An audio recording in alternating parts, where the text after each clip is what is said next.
It's inside of Arthur. What happened? Arthur, you got something on your face there.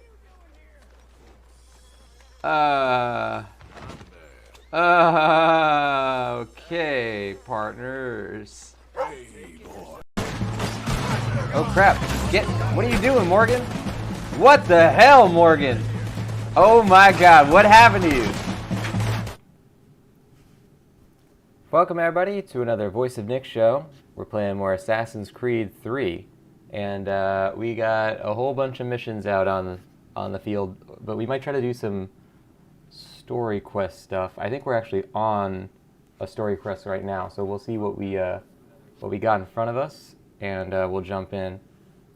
Hold on, my screen here is kind of messed up.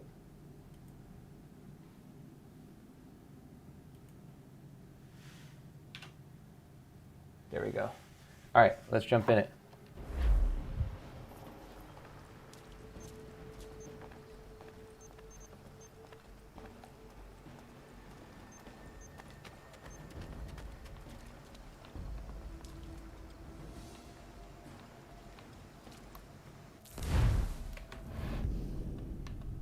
So we have, abilities-wise, there's only Assassinate. I think that's because one of these guys are not here right now, or I don't know.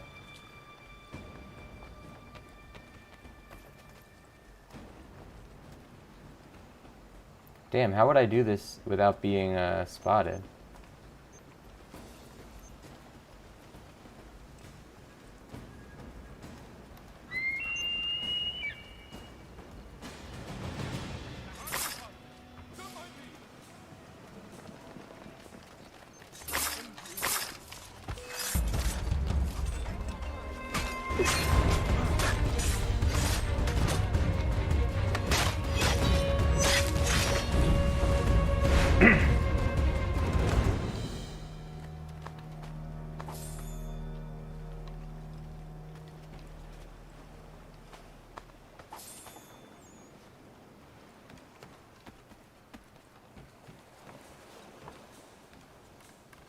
Yeah, they're like facing each other. I guess we'll just take out as many as we can, which is 0.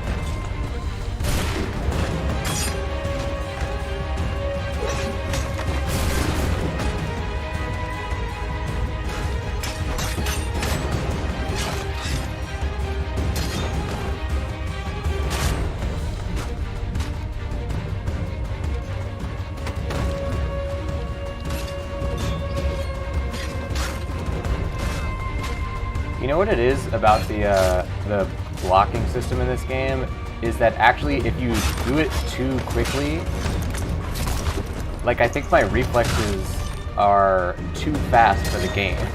It's not recognizing when I hit the counter button if I do it too quickly after the prompt comes up. You have to actually wait a little bit.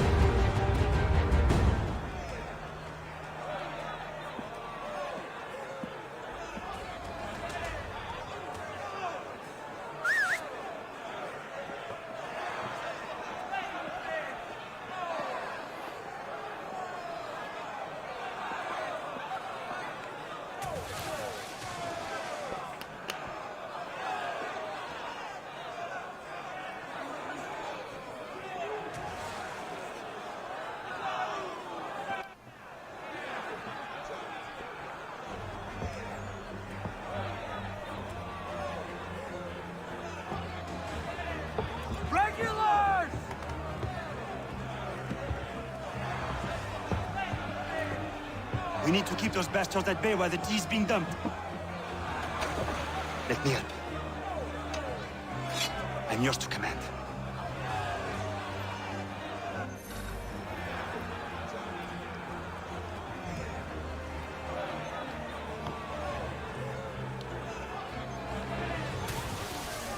Alright, so we want to throw redcoats in the water, perform musket air assassinations. I don't even know what that is.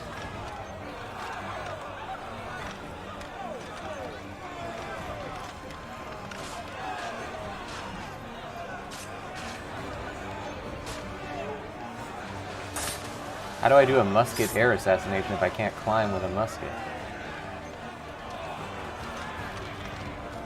Oh, there we go.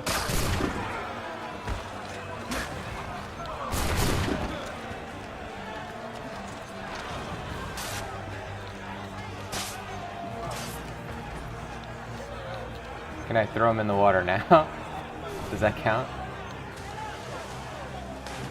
That does not count.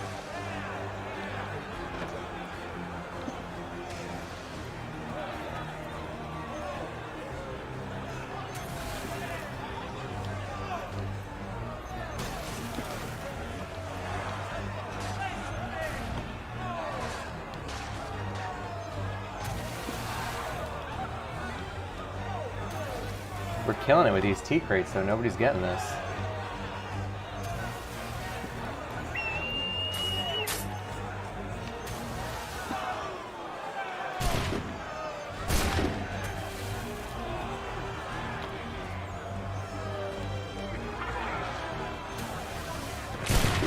Ow! My own guy shot me right there. How do I grab a red coat? They don't have the same grab button in this game, it doesn't seem like.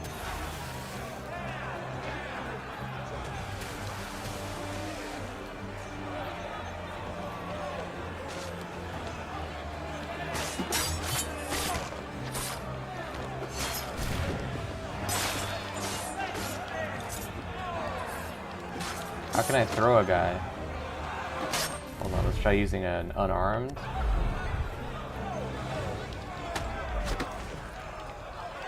I actually don't know how to throw people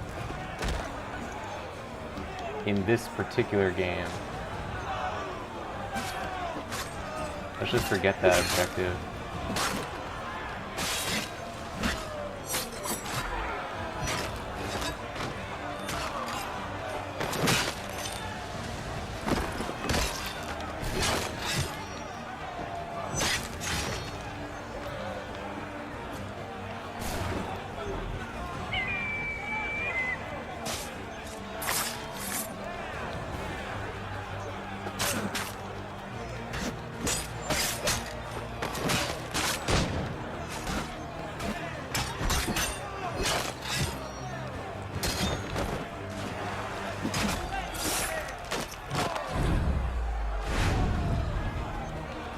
Alright, let's go get some tea crates. These guys are not dumping as much as they need to. Ow! Okay. I'm gonna fight.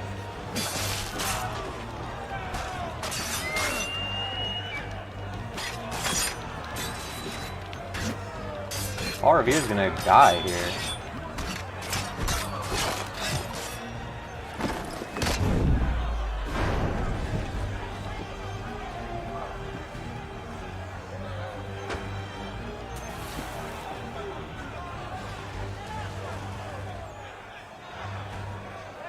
We've done it!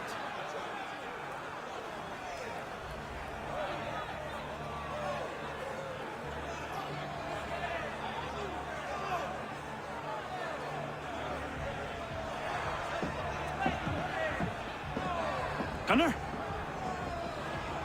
We saved the last one for you.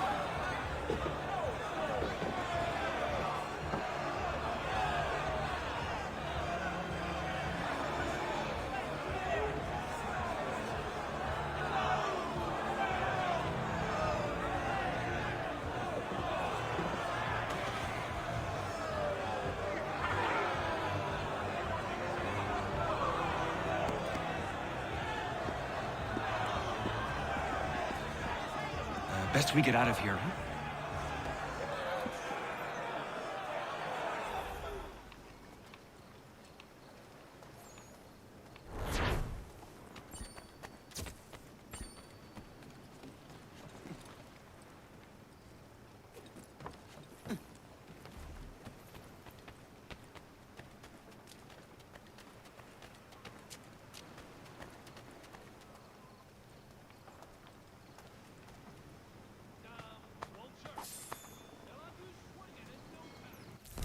So, okay.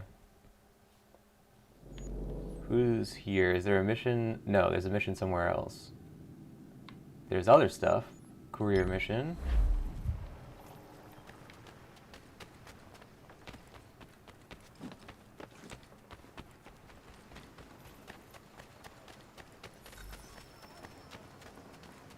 Thank you. Oh, the convoy returns, so we should probably send out another one. There's a fort here, and also this liberation thing requires liberation? Oh, this is a contract. So first let's do the fort.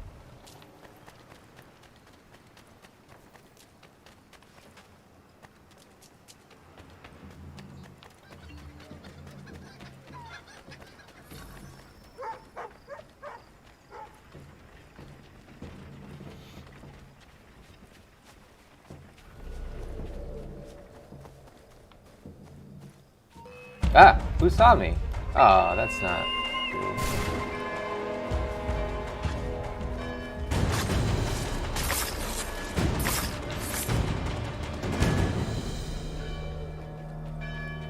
Now the whole fort is on alert.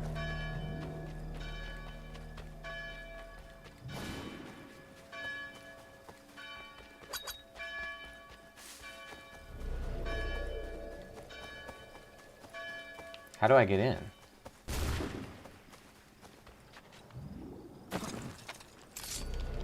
Uh-oh. That was good.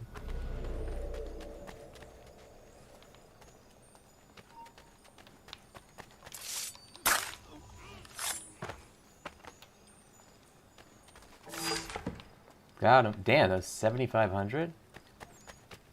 Profitable. It's more than our entire convoy did.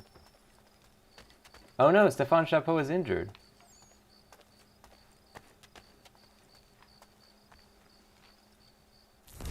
Okay, what are our optional objectives here? It's just Powder Reserve and Fort Captain, okay. Uh-oh. Ah! Damn it.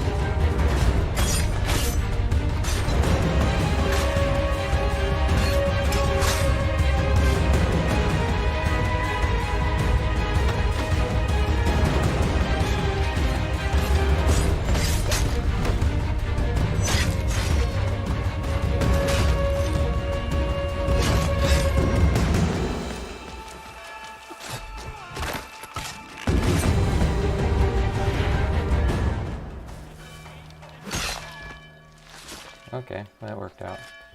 For some reason, this guy is not alerted. That's fine with me.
Lower tax rate for trading. Oh, that's an interesting idea.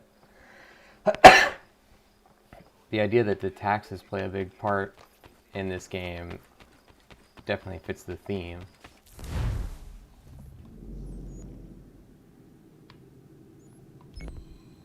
Oh, that's our last thing over there. We should do that.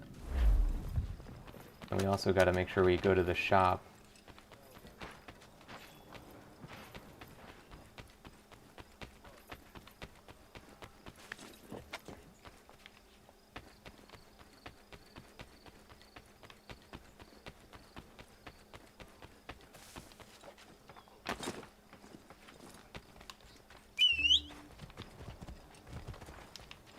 Get on the horse.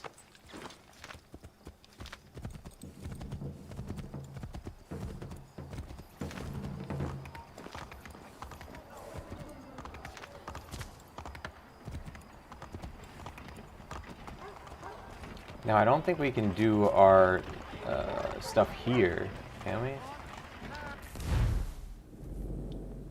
No, this is just a peddler.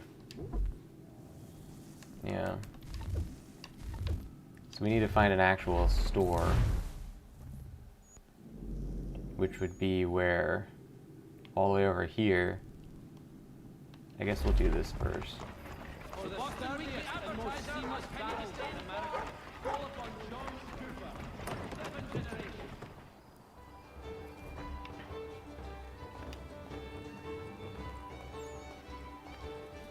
Stefan, how is your ale?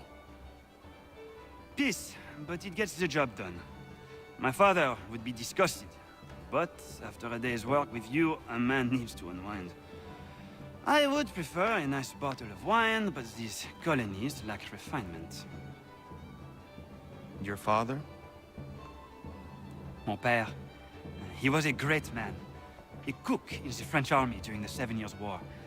He marched all across the White North, feeding Louis-Joseph de Montcalm and his officers, cooking them feasts from sticks and berries. When the commander-in-chief opted for open conflict over manning the battlements of Quebec, every man was called to arms, including my father. He died on the field. But I'm told he fought ferociously. It matters little. He's gone now. He would be proud of you. This is my one hope, that he smiles upon the choices I've made.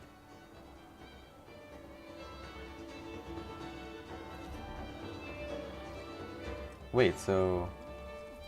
Connor, do you have time to sit? I do. Good. I have been meaning to ask you, how did you come to this? I did not ask for it, but I feel it was meant to happen.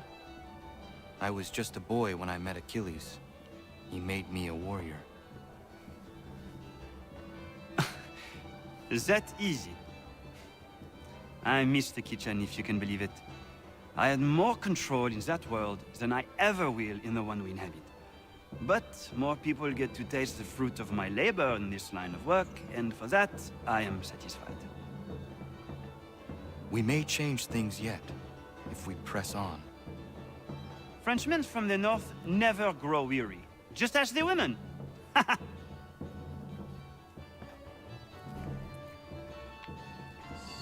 So I guess that was more... They described it kind of weirdly. They described it as a liberation contract, but it was really more of just like a conversation opportunity, which I'm down for. I just thought it was going to be something else. Okay, so let's go here. Oh, first we go here.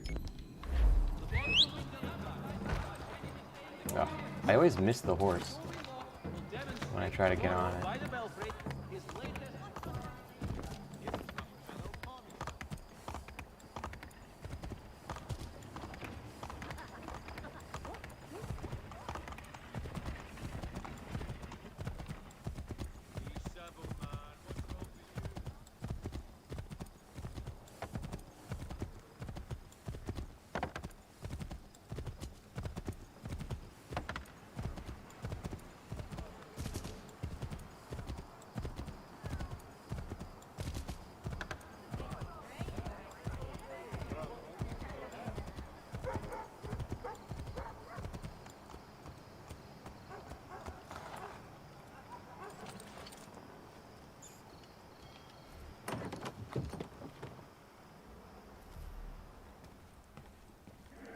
Mein Herr would like...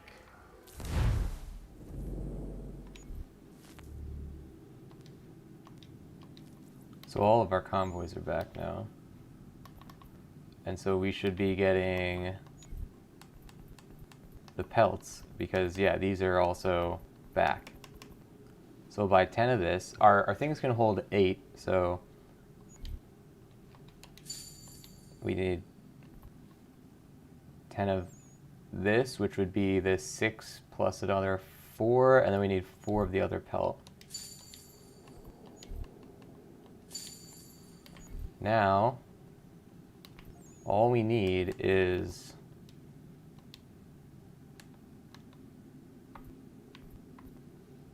pelts going to this guy who still gives us the most money, and that's it.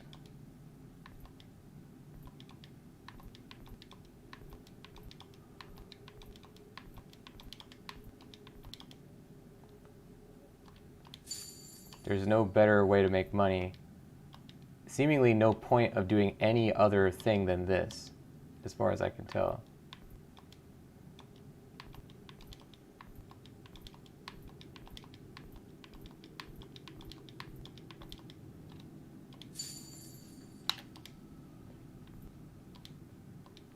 But also there's really not that much to spend our money on, so I'm not sure why we're even bothering to try and make money, is the other question. But that's the kind of thing where we have to assume the mechanics are going to introduce something like that later, so we might as well make the money now.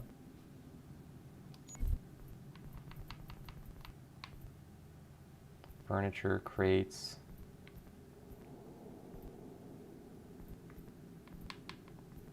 What I do want is special items. Twin holsters, we need rosewood lumber. And then this, we need copper ore and walnut lumber. Let's take a look.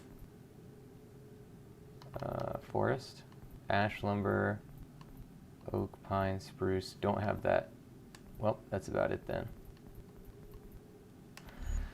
Okay, well, we're gonna make money from the convoys at least.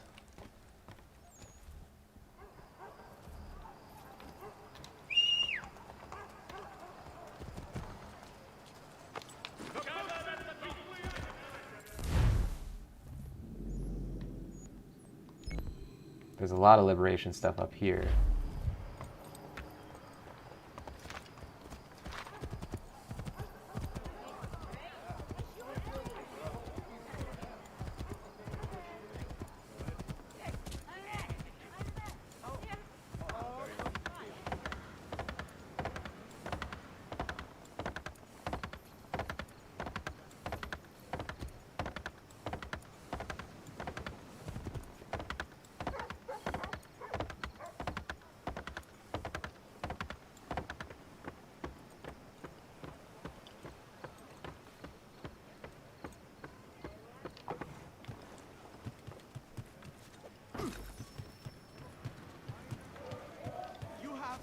Hooray! So that's all the Boston letters. Now there's something up here. Well, actually we can get there by going this way. And there seems to be some kind of secret item over there.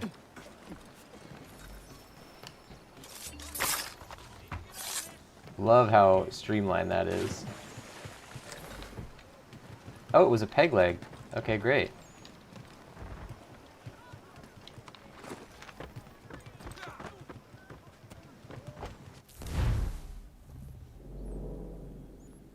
Okay, we can do this. And I would like to go up to the top area, I guess.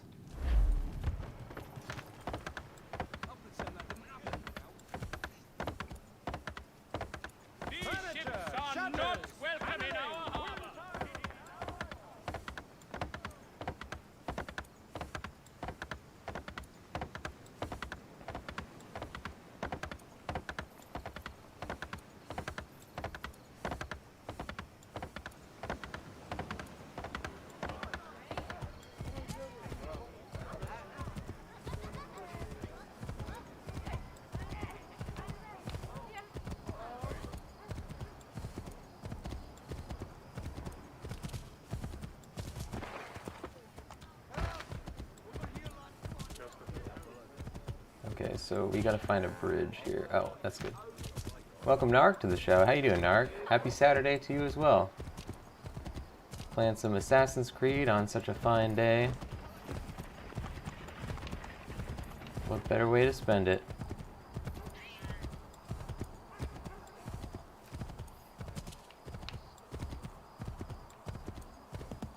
I do really love the atmosphere effects that they added in this game. I think that's a huge, really adds to the mood. But number two, I feel like it's very kind of particular to colonial America, like the idea of walking down those lamplit streets where it was kind of, you know, foggy and the lights are playing off the fog, stuff like that is like very indicative of that era. So like to do that specifically for this game, I think was a great choice. Okay, so now we're gonna go, this is a liberation contract. Oh, you know what though? This is probably, no, this area is liberated, that's liberated, we wanna go this one. I think this will be the first part of that, where the guy kind of gives us the missions. We'll find out. Narg's saying, is this the remaster? It looks better than I remember. It is. I don't really remember. I played this game back in 2012 when it came out.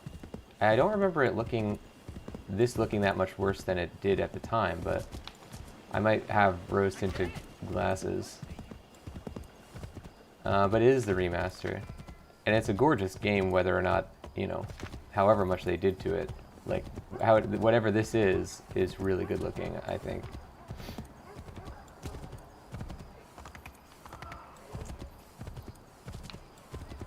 Yeah, I'm enjoying every single one of these games. It's a very impressive series to play through again.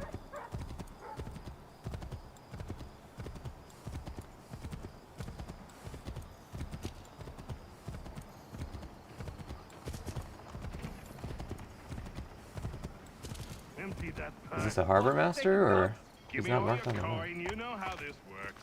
You piss off. You want to Uh-huh. catch him? You won't catch him. Leave off him.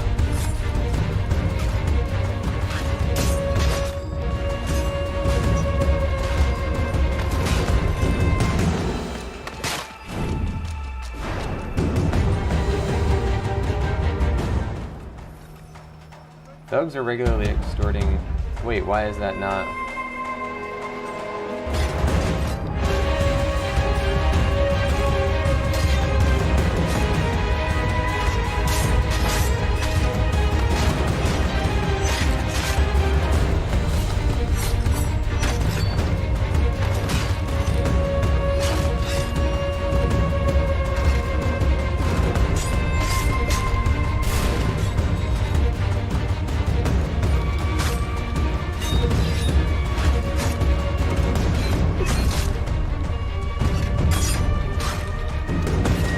Still not letting me block these guys.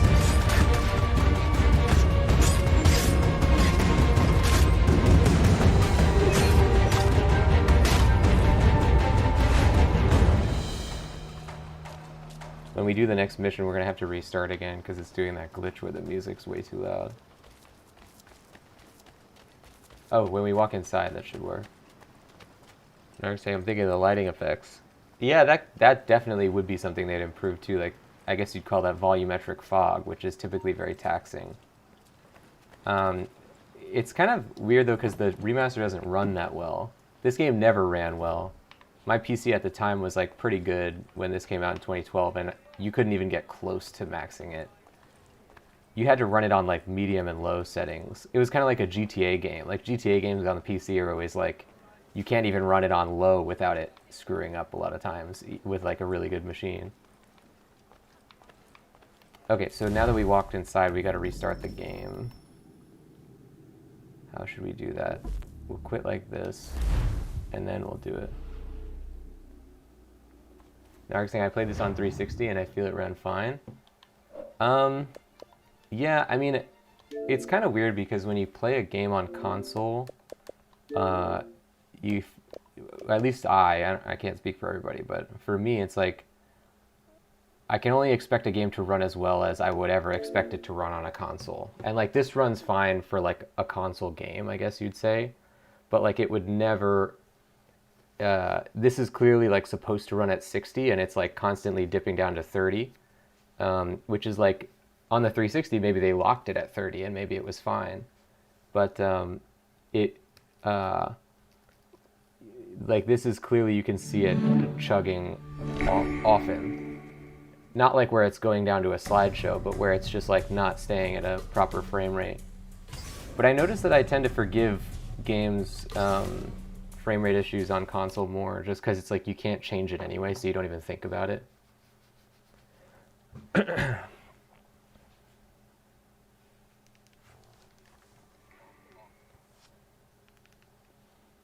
Okay, so now we go back in, and hopefully that'll be done.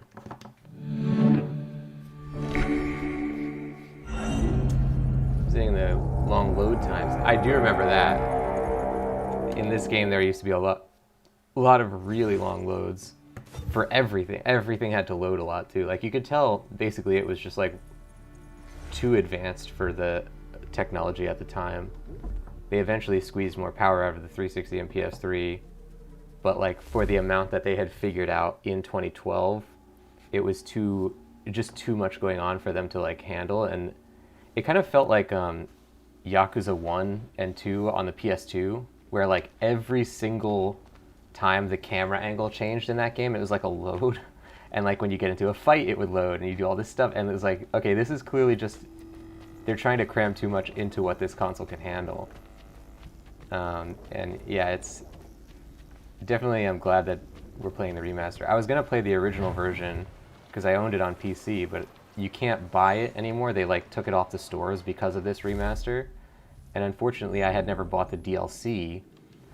And since I wanted to play the DLC, I had to buy the remaster just to get that DLC.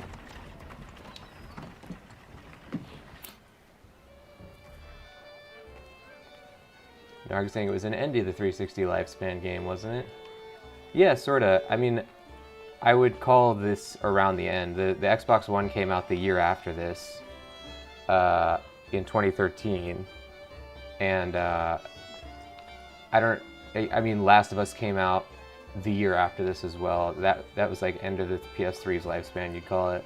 So yeah, I guess this was kind of end of the lifespan. It was about as much as they could get out of these consoles before they had to switch. So you're the lad. Neighborhood could use more men of action like yourself. My name is Connor.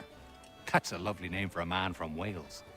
What's your real name? Radohan Kedon. A strong name. You should use it. Mine's Duncan. Plain as they come. If you've the time to spare, I'd urge you to keep on doing what you're doing. This infernal gang needs to be stopped. How's it going, lad? I imagine you're busy these days. Not much has changed with regards to our local thugs. I'll leave you to it. It's interesting that this doesn't like kick off the missions. Like you can do the missions, it seems like, and just meet that guy. What are you up to today, Narg? What's going on with you? You playing any video games at the moment? I really love how fast you can complete these liberation missions. They really just took a lot of the BS out in this game. Empty that purse. God-forsaken dog. Piss off. You want to catch a beating? Get close. You won't catch him.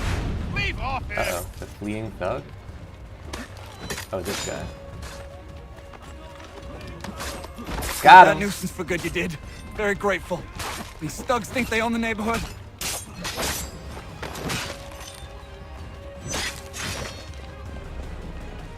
Uh-oh. Bring in some friends.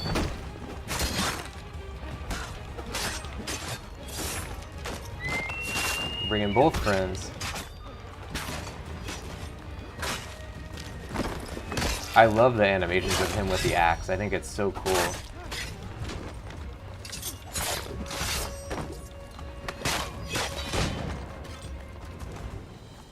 Okay, good. Now let's send our assassins out on contracts.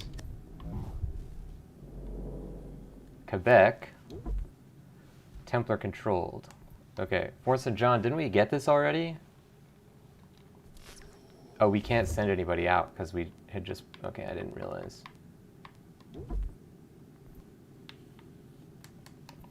Oh, it says complete, so we can't do that. But we could do this. But we can't send them out. Okay, so it doesn't matter. Narg's playing Fall Guys, prepping for a bingo race with a friend. Is that a Fall Guys mode, or is that a different thing? Sounds like fun, whatever it is.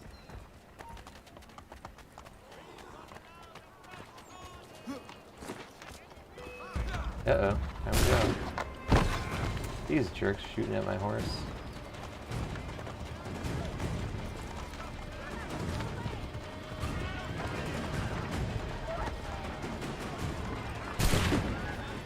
Empty that purse. God-forsaken dog. Piss off. You want to catch a...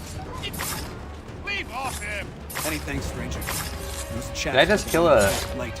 innocent Good that person? somebody's finally standing up.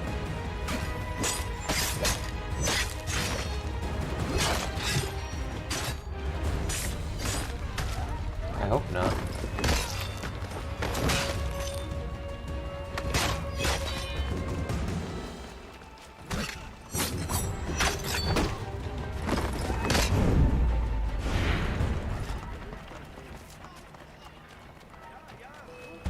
Oh, I forgot that I was wanted.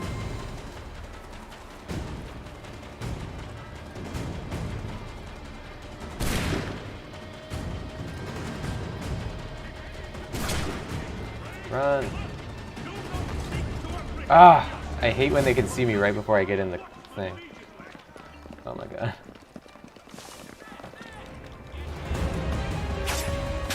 Time to fight.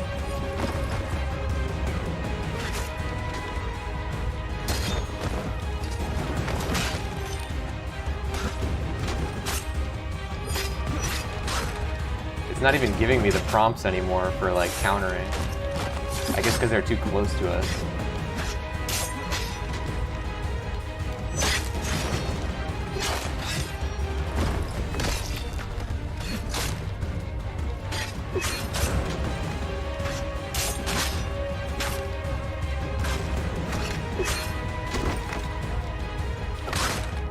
Damn, they're getting us.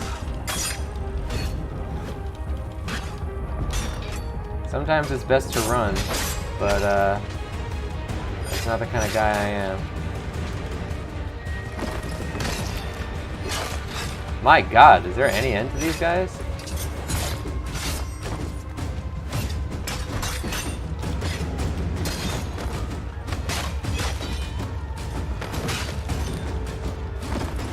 I feel like there's not.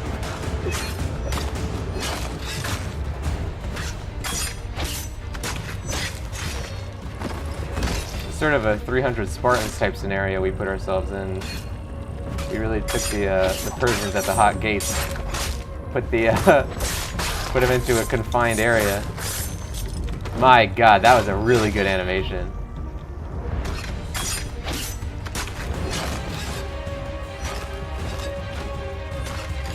What a game.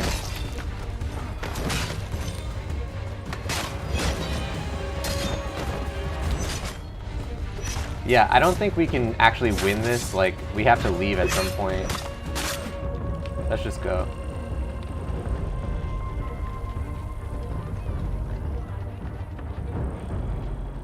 Because it's not going to stop sending guys, it looks like.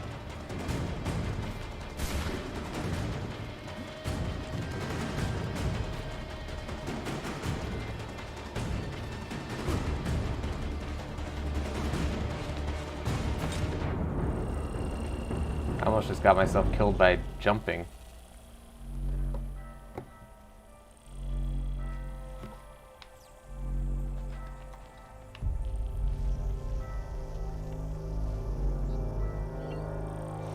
Okay, now let's send our guys out on contracts.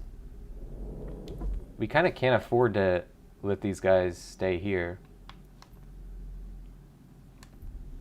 Richard Montgomery is foolishly leading a colonial force on an assault of Quebec. He can't be dissuaded.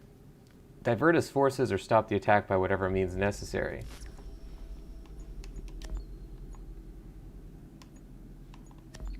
So even if I send both guys, it's only a 79%. They really don't want us to put multiple people on these missions.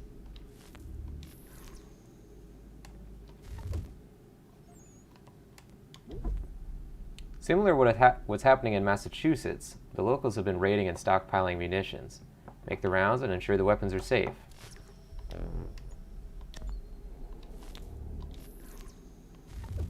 Narg saying, for bingo you basically play independent games with the same bingo card. So you do different forms of bingo to fill lines, or do lockout for the most squares filled. With lockout, only one person can get one square. Huh. Is that in Fall Guys then, or is that like a way of playing regular bingo? Either way, sounds like fun. Again. I like custom versions of existing games like that. Oh, here comes another guy. Nope, we're good. Nope, we're not good, we're not good. It's like they know when I'm coming into a hiding spot or not.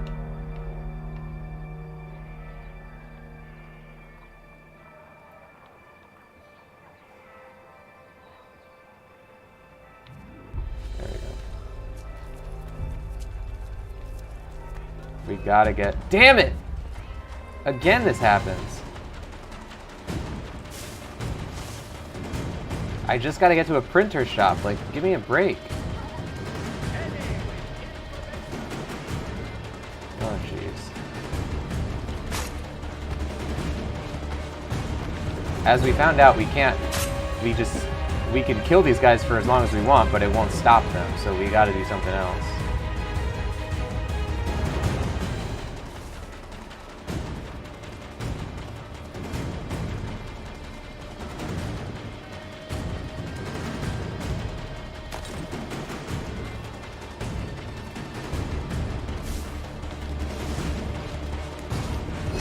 Maybe if we're not in the open, it'll work.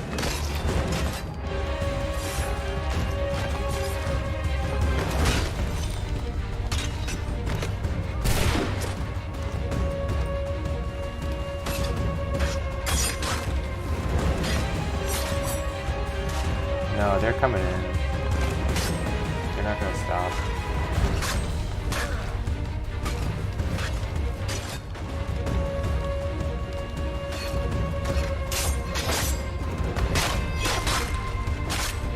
It's not gonna stop.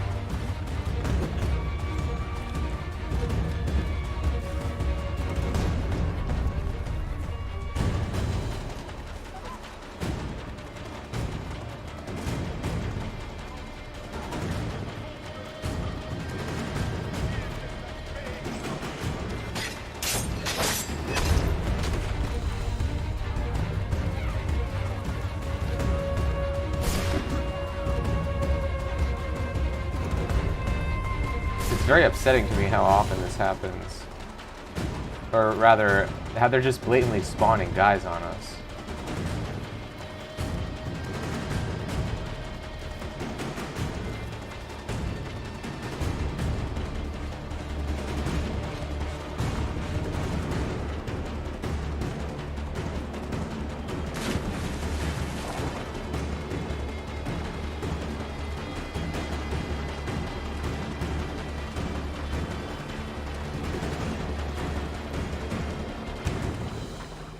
Well, there's no way they can get me now.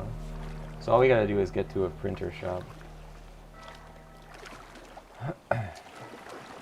Narc saying it's its own outside-the-game way of playing. The cards are from a website. It's a way of 1v1ing people from the community. So you're talking about Fall Guys, though. I'm assuming yes. That's cool. I hope you have fun. See, these guys aren't showing up on the map, which is why we keep getting spotted. God damn it!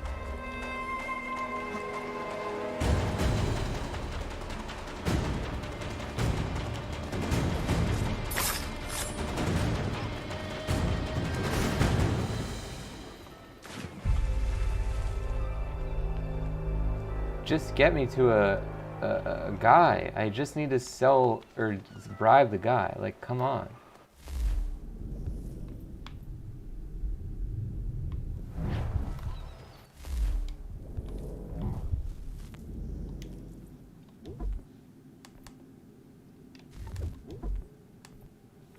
New Hampshire is moving to establish an independent government for the duration of the war to better expedite political proceedings in these troubled times.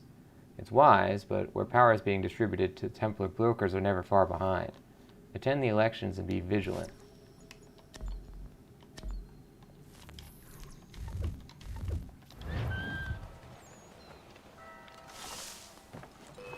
God damn it. Absolutely god damn it. It's very upsetting the way that these guys find me every time.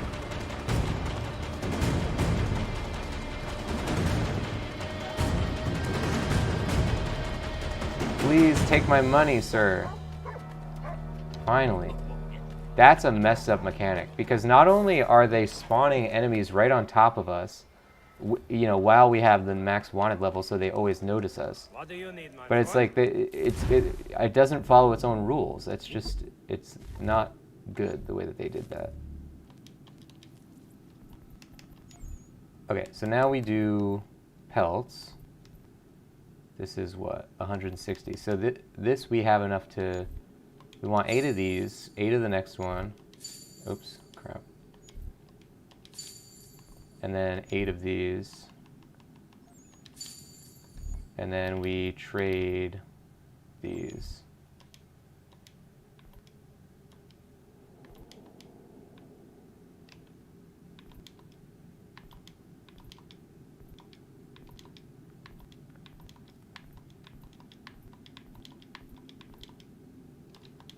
Good. Again, this mechanic is very strange because there's seemingly no reason to do anything else once you figure out which singular item makes you the most money. Like, there's all these other things to do, but it's like you're just sidestepping everything. Or at least we are. I don't see any reason why we should do anything else. There's multiple merchants, no reason to sell to anybody but the guy who gives us the most money. There's multiple items to sell, no reason to sell anything but the item that gives us the most money. Like, it's very strange to me why this exists in the way that it does.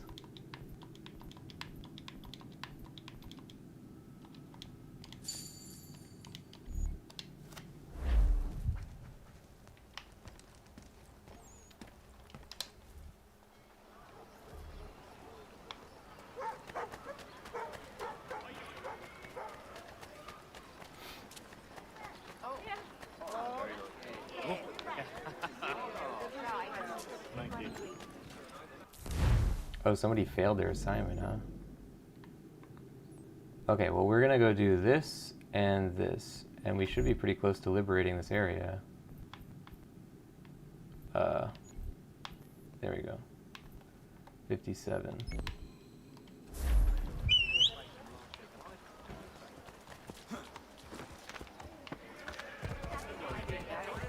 Jack Frederick is your man.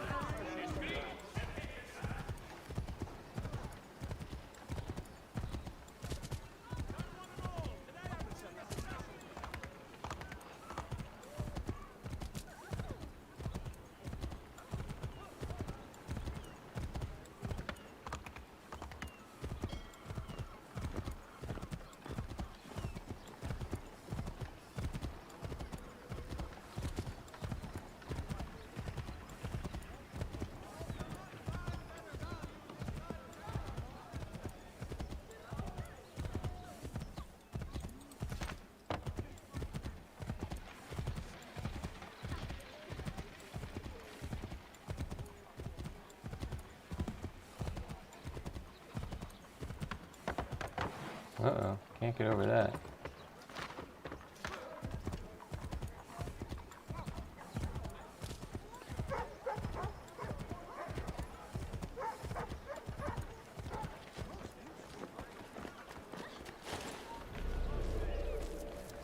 Uh-oh.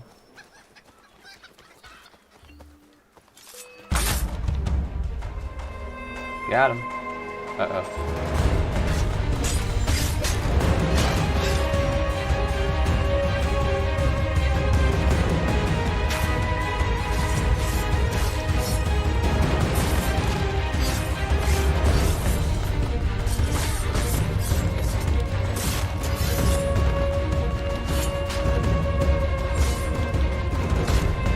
See, that's a messed up mechanic too.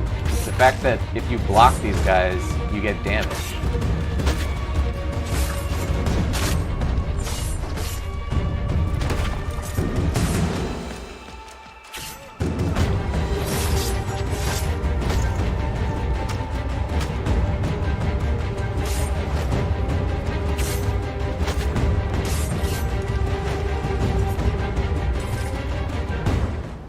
It should be that if you block the guys, you don't do any damage. I get that they're like the brawler types, but they shouldn't damage you.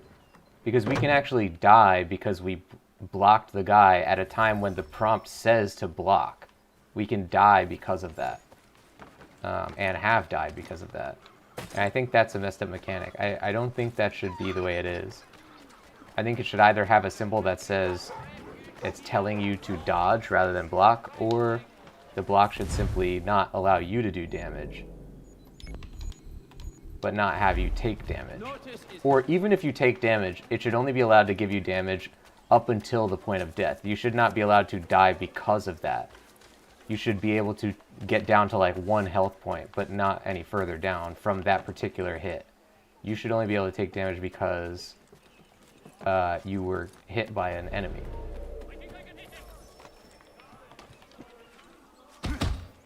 Oops, oh well.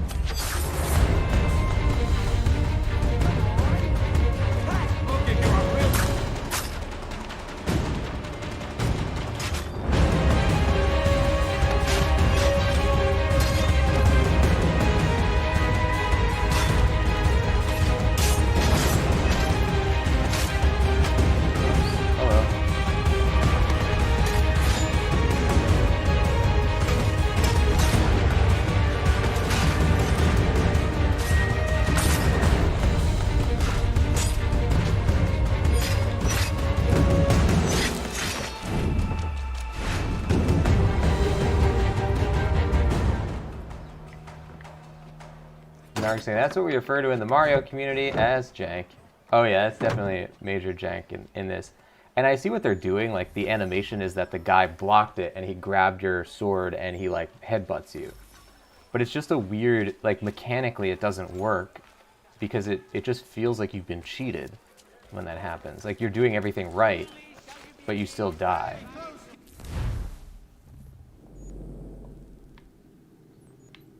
Oh, so we did... Okay, now it's time to get the liberation thing. The posted likeness and report any sightings of the murderer to the patrolman currently scouring the area.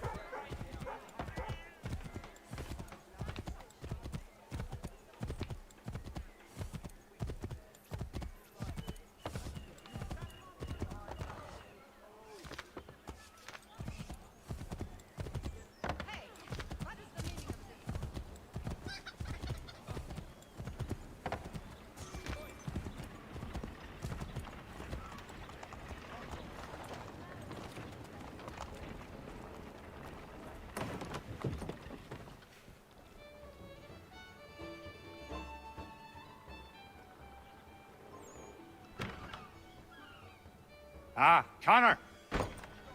Your work procedure. Now it's time to finish the job. I'm told this chap just materialized from the ether and nobody has a stones to, challenge him. Until now. But we'll need a gang of our own. Fight fire with fire. About time we did something about those brutes. I want in. Good on you. That's one for the lads. Come on, let's gather the rest.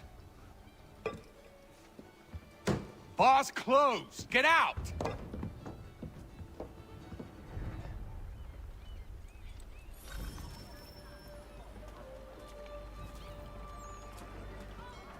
Kill the Templar leader. Okay. So we don't have anybody with us this time.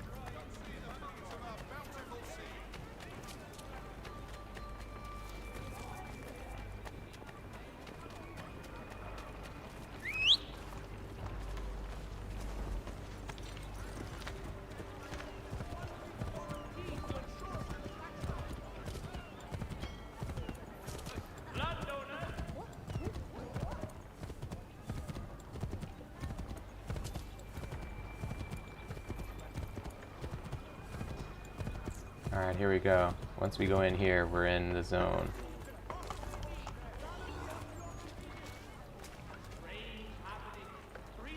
Turn around.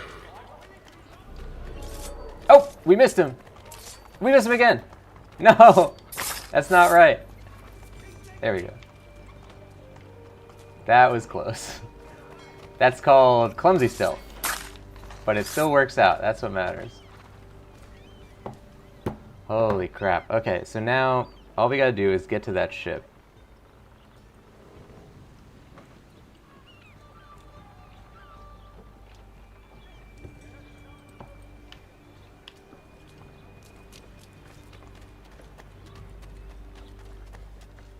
we have any distraction items?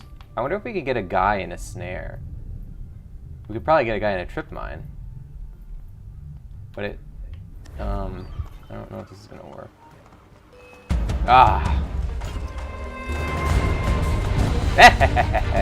Oh no, we hit ourselves with it.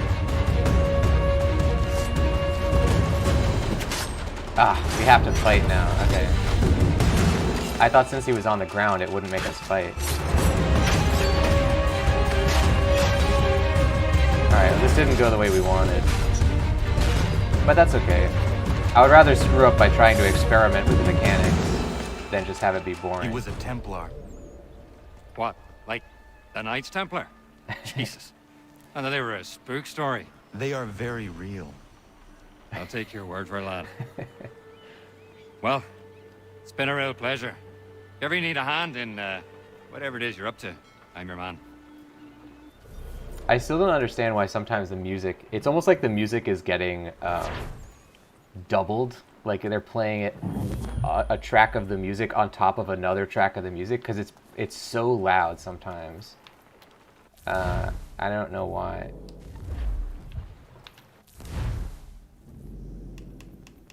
I could try to turn it down, but I feel like the normal music is at the level we want it to be. It's only when it's glitching like that. Yeah, we have it down to 8. Let's set it like to 6, I guess.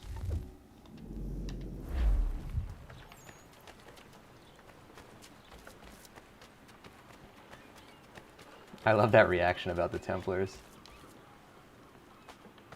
Oh, bodyguard ability, okay. We have a new recruit. Required 15 pounds. Required cartridges. 13 pounds. And database. Okay.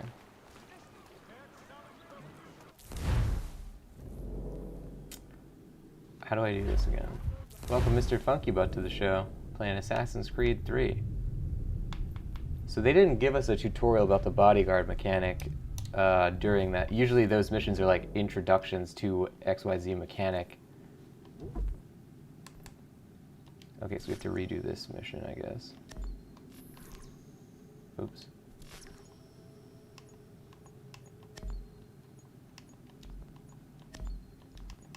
So nobody's level 1 yet. Let's send this guy out.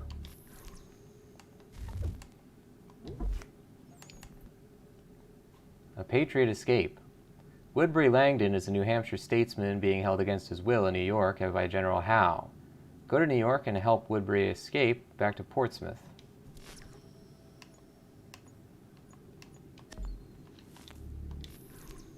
I like that these are in order now. It's an interesting way to do it. They're just taking out the kind of like mechanical complexity and making it more focused on this little story they're telling. The people around Boston have caught wind of the brewing hostilities and have mobilized themselves. They're raiding powder stores and stockpiling their stores in turn. Listen to what the people are saying and locate all the secret magazines. But we're in Boston, don't we? Maybe it's like a... Oh, Jesus. Wow. Okay. Oh, it's difficulty 3. Okay, yeah, we can't do that. A new regiment. James Mitchell Varnum is trying to form a regiment of Rhode Island rebels. Give him the knowledge and training he needs to gather and lead men into battle, and he might prove a valuable asset.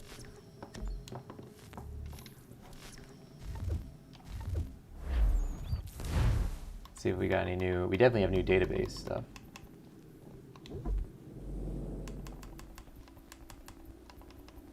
So, did we max out the recent ones again? Yep, of course we did. Bobcat. Bobcats can be dangerous, but they'll flee from a tough fight. Their senses are keen, and they'll usually stalk their prey until they're close enough to pounce. That stuff's the same as we always read. The Sasquatch. It stands upright as a man, but its whole body is covered in a thick pelt. Its gait is slowed and lurching, and I've seen it with my own 2 eyes. It's clever, always at a distance or with something between us, like it knows where I'm going to be before I get there. Things go missing where it goes, that much is certain. Old man or a trinket. Took a man's prized buck antlers clear off his cabin wall. Takes kills out of traps, too, wrenching them open with his big mitts. Somebody should find it and bring back its head for the world to see. I found the beast Boone spoke of, covered in fur head to toe. Whereas the tales of his wits and bent for theft are true, those of him being a monster are not. He's just a man who chooses to live in solitude. As for the missing property, I might suggest being more careful. Fort Duquesne. This fort sits at the junction of Allegheny and Monongahela rivers, essentially the beginning of the Ohio River. Oh, you know what? I don't think it saved when we did all of our Animus reading last time, and now it's giving them all again.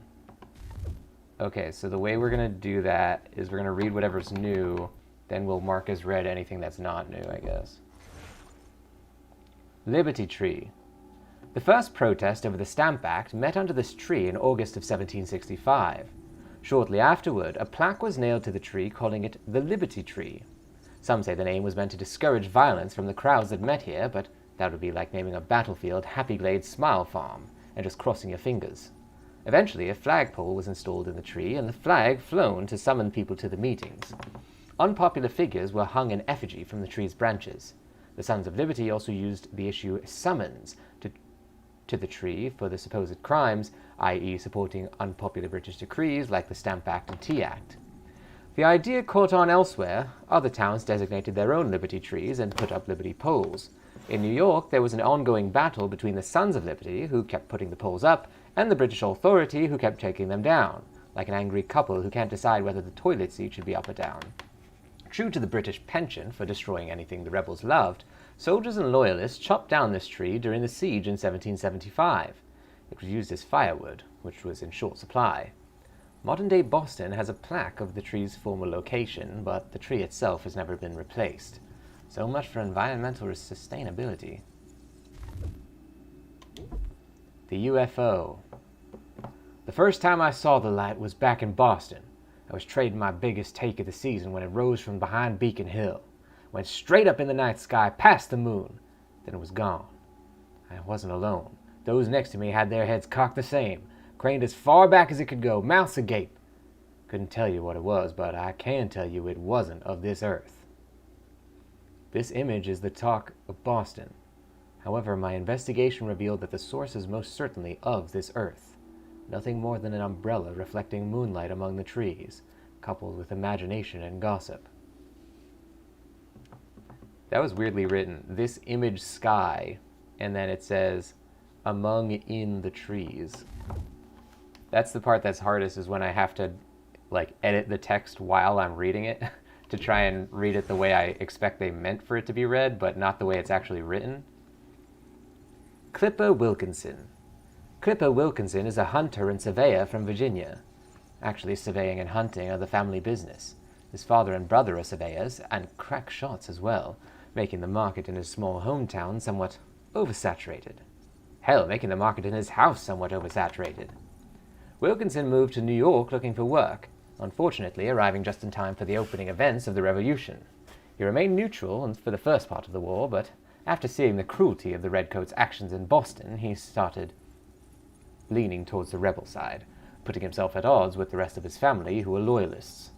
It seems Connor has a talent for attracting friends with family troubles.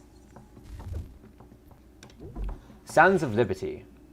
Sons of Liberty was the name given to a number of protest groups that formed to protest the Stamp Act, and stayed together afterward, organizing anti-British rallies and enforcing boycotts in the lead-up to the Revolution. It was like a friendly club for angry men. Although the groups would later become more coordinated, they started separately. Sons of Liberty was the usual choice for a name because it was a popular phrase meaning colonist at the time. As you might predict given the name, the Sons were mostly middle class and, yes, male, merchants, lawyers, and politicians. Paul Revere was likely a member of the Boston group, to give you an example. The Sons in all of the colonies weren't above using violence and intimidation to get their way. Who was?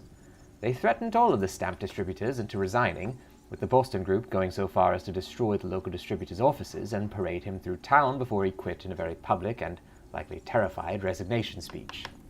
Given that, it probably won't surprise you to learn they earned a reputation for being the radical wing of the Patriots, rallying the people and sometimes losing control of them.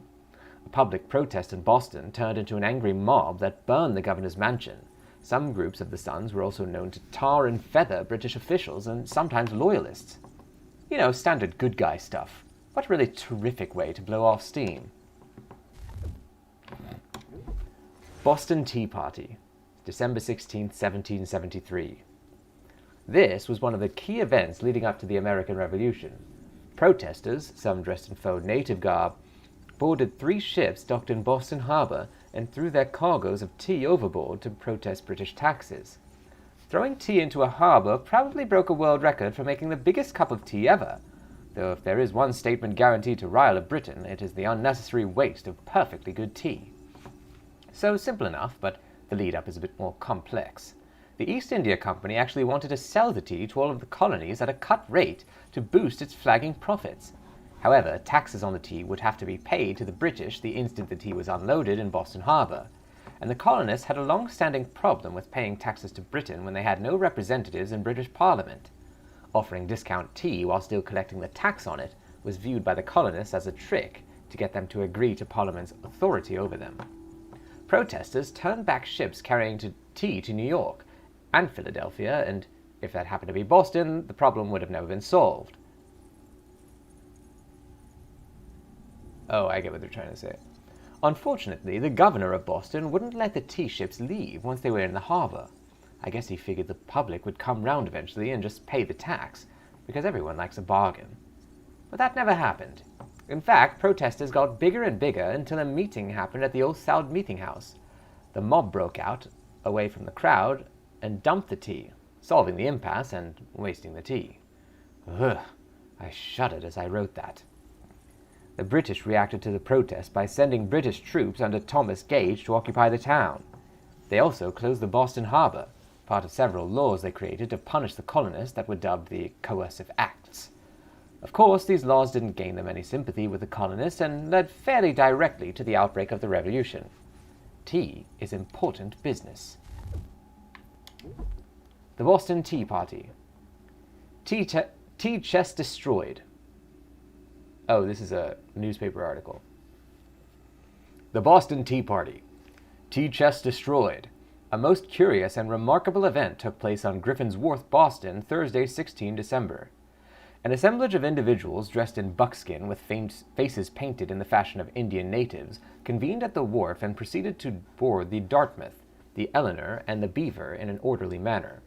These Indians, or perhaps no, as was the general discernment of those who witnessed these events, equipped themselves with small hatchets, which they denominated as tomahawks. These ships held within their cargoes chests of tea numbering 300 to 400. The commanders of the vessels had publicly declared that if rebels, as they were pleased to style the Bostonians, should not withdraw their opposition to the landing of the tea before the following day, they should on that day force it to shore, under the cover of the cannon's mouth. Once aboard, the presumptive Indians opened the hatches and made to take out the chests of tea and threw them overboard, first cutting and splitting the chests with their tomahawks so as thoroughly to expose them to the effects of the water. In about 3 hours they had thus broken and thrown overboard every tea chest to be found in the ships. During the time they were throwing the tea overboard, there were several attempts made by some of the citizens of Boston and its vicinity to carry off small quantities of tea for their family use. To effect that object, they would watch their opportunity to snatch up a handful from the deck, where it became plentifully scattered, and put it into their pockets. Some of these same were met with kicks and hooting by the presumptive Indians. Earlier on this day, there was a meeting of the citizens of the county of Suffolk, convened at Old South in Boston, for the purpose of consulting on what measures might be considered expedient to prevent the landing of the tea, or secure the people from the collection of the duty. At that meeting, no satisfactory answer was obtained after enquiries were sent to Governor Hutchinson, and Mr. Adams concluded with the observation that the meeting could do nothing further to save the country. Beyond the chests of tea, there was no damage done to any of the ships. The destroyers of the chests were seen to sweep the decks clean of tea leaves after the chests had been thrown to sea. Duncan Little, born 1730. Duncan Little was originally from Ireland, the youngest son of a large family, which is confusing, seeing as they were the Little family. He entered the priesthood at a young age and was sent to America as a missionary in 1756. Little spent years in Africa, but in 1760 he returned to Ireland, leaving the priesthood entirely. I tell you why, but it seems that information is locked behind a wall at the Vatican, and I'm not hacking into their records again today, as they seem to have changed their password from "We love the Pope" again. The next information I have about him is as a passenger on a ship to Boston in 1763. From his letters, it seems his family more or less drove him away over his split with the Catholic Church. Blood being thicker than water and all that. Little settled in Boston's North End, where he gained a reputation as a good mediator, fair and less expensive than going before the local judiciary. When he wasn't spending time at the local pub, he was helping people solve their problems, generally by talking them down from a fight, which seems to be all that really happened in Boston in those days. And by those days, I mean anything up to the present day. Little was the first person people called when there was a scuffle, and his usual table at the King's Horse Tavern was known locally as Little's Court, a moniker the British cracked down on in 1760, because we like to ruin everyone's fun. Okay, so everything else should be read at this point. Let's check, though, before we do it. Beacon Hill we definitely did read. Boston Common we read. We know we read that. McNeil's Rope Yard, yes, that was the one with the fights. Mill Pond we read, which was the one about the pond that was stinky. This is the bookstore, which we read. It was one of the, where all the people met, yep. Okay, this is the South Meeting House. Yep, this is where they talked about Adams's thing. Oh wait, no. Yep, Adams's thing. Paul Revere's house, definitely read that. Yep. All of these should be read because on the recent readings list, the couple that we had there, like the Daniel Boone thing, we had already read. So that means anything under it that's less recent should also be read. But we're just checking anyway. Anne Clark House, we know we've read that. Boston Light. Yes. Much like jazz, I remember that. Okay. I don't think it was that big of a batch of database entries on this one. Paul Revere we read. Yep. Shrewd Businessman, I remember that. William Molyneux, we definitely read that.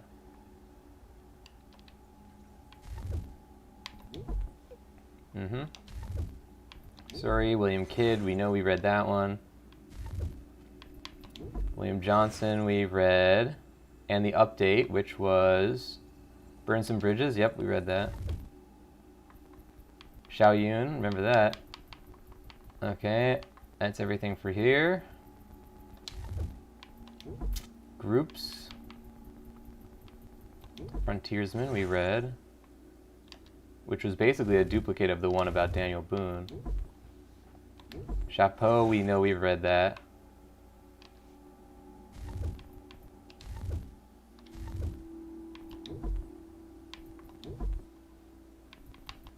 Tiac, definitely read that.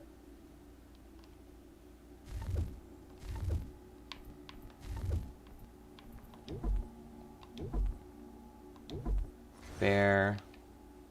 These are all essentially identical anyway. I don't even know why I bother to read these ones.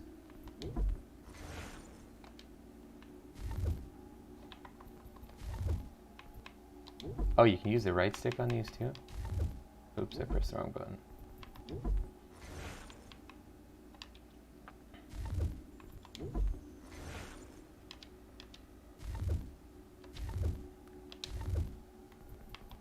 And then we had the two almanacs. Oh, yep, these are two William Kidd things where we both read both of these.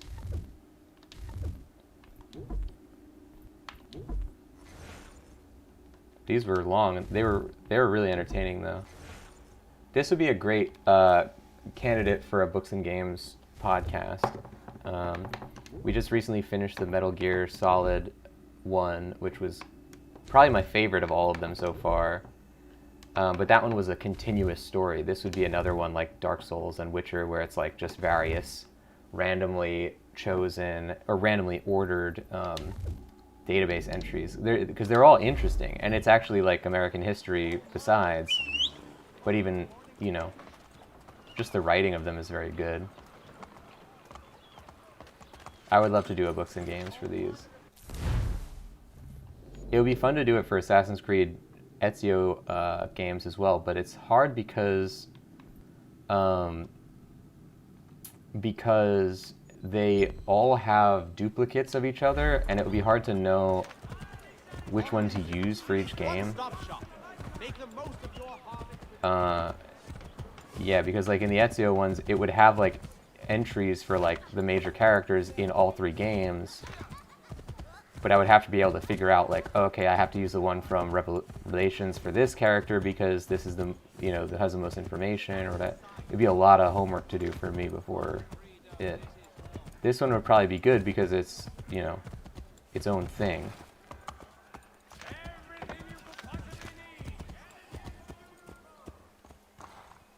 No, Connor, go down.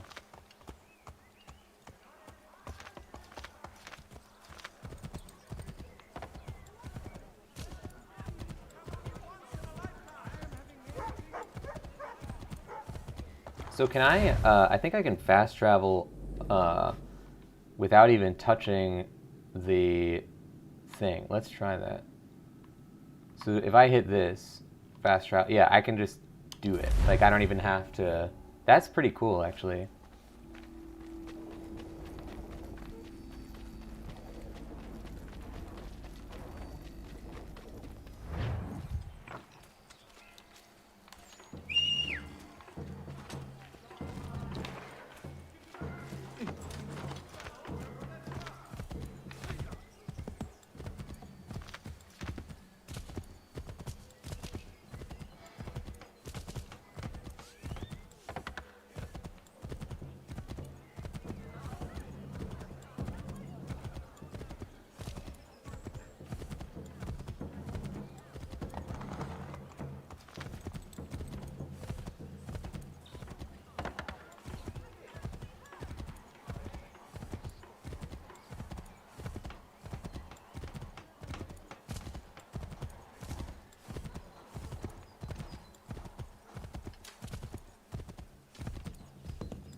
I wonder where this trinket is. It's got to be in one of these random farmhouses.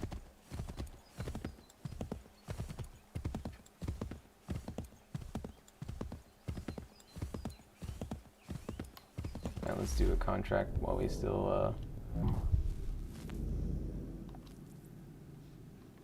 So he was doing stuff in, not Massachusetts, in Rhode Island, I guess?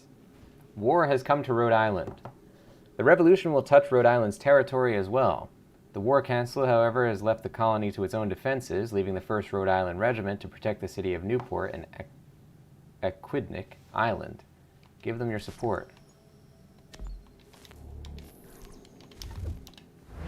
I really love that we don't have to go to a birdhouse to do those missions anymore. The only thing is that I always forget to do them because it's like sort of like a hidden mechanic. That's the thing, this game seems to be doing what the other Assassins do, where like they have a lot of great mechanics that they just don't bother to give you an incentive to use a lot of times. And I hope that there becomes more incentive for that.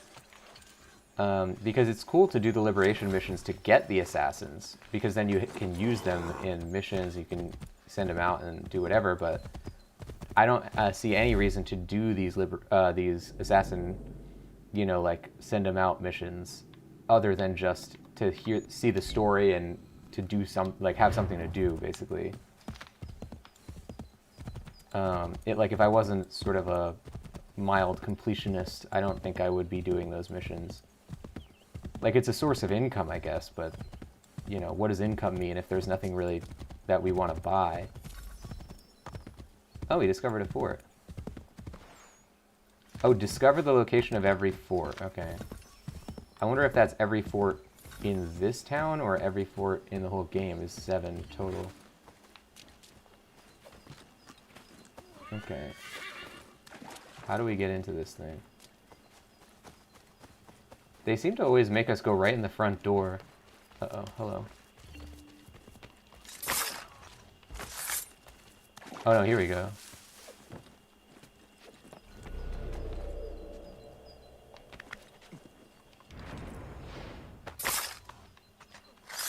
Find and kill, destroy the powder reserve, okay.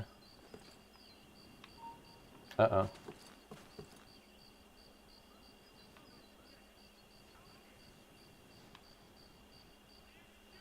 So he's going to see the corpse, and he'll probably come running. Oh, we're going to have to get over there soon.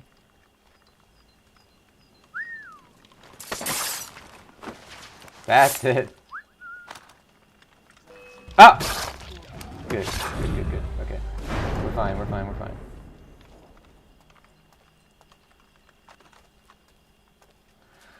Okay.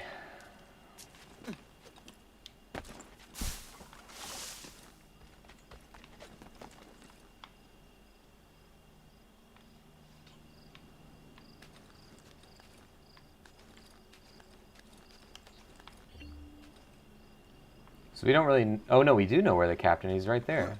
Okay, let's go get him.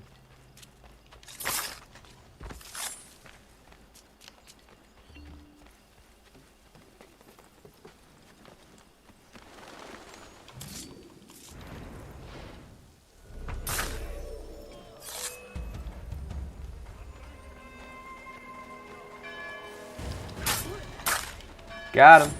Love that animation of the double running kill. That's really cool. We're gonna try our new sword here.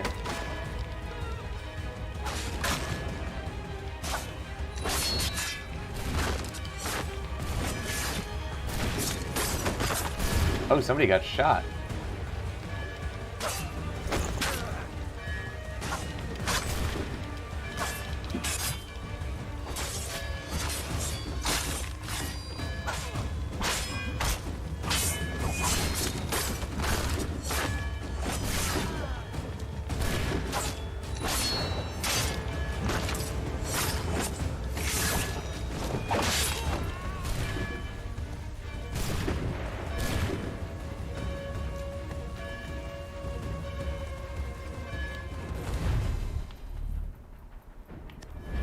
I think they could have had a better UI idea for how to switch to your guns.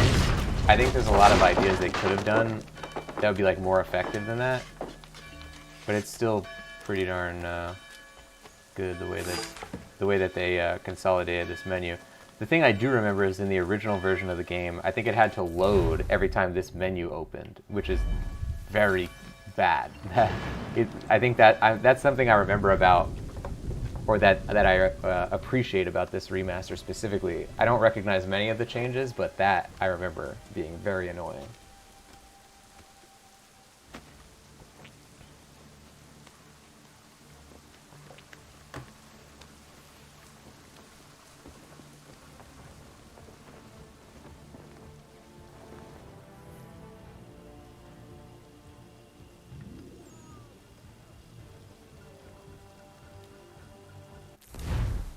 See, the music is still really low. I think it's just we have to live with that glitch, because I don't want the music to be so low for the whole game just to prevent that one thing.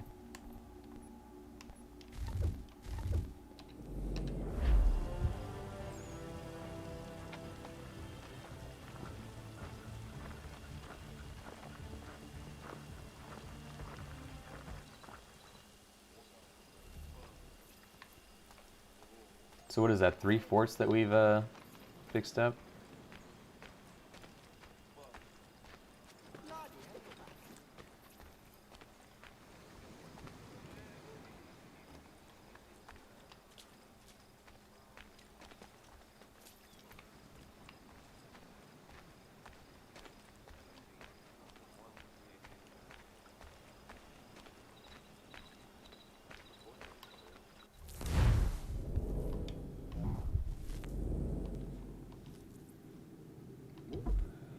Okay. Action at Trois-Rivières. Brigadier General William Thompson is sent out to liberate Quebec from British rule. The territories have never asked to be freed and are not part of the colonies. Follow the campaign and guarantee the people of Trois-Rivières are heard. Okay. Oh, this guy's rank 1 now. So he has like a 3% better chance. I don't really understand how that stuff works, but okay. That one's in progress. Rhode Island. Dangerous letters. After difficulties with the French fleet during the battle at Rhode Island, General Sullivan has sent a scathing letter to Boston reporting on the French involvement, or lack thereof. Catch up with Admiral Charles Hector, Comte d'Estaing, and convince him to be the bigger man. The Patriots can't afford to lose the support of the French.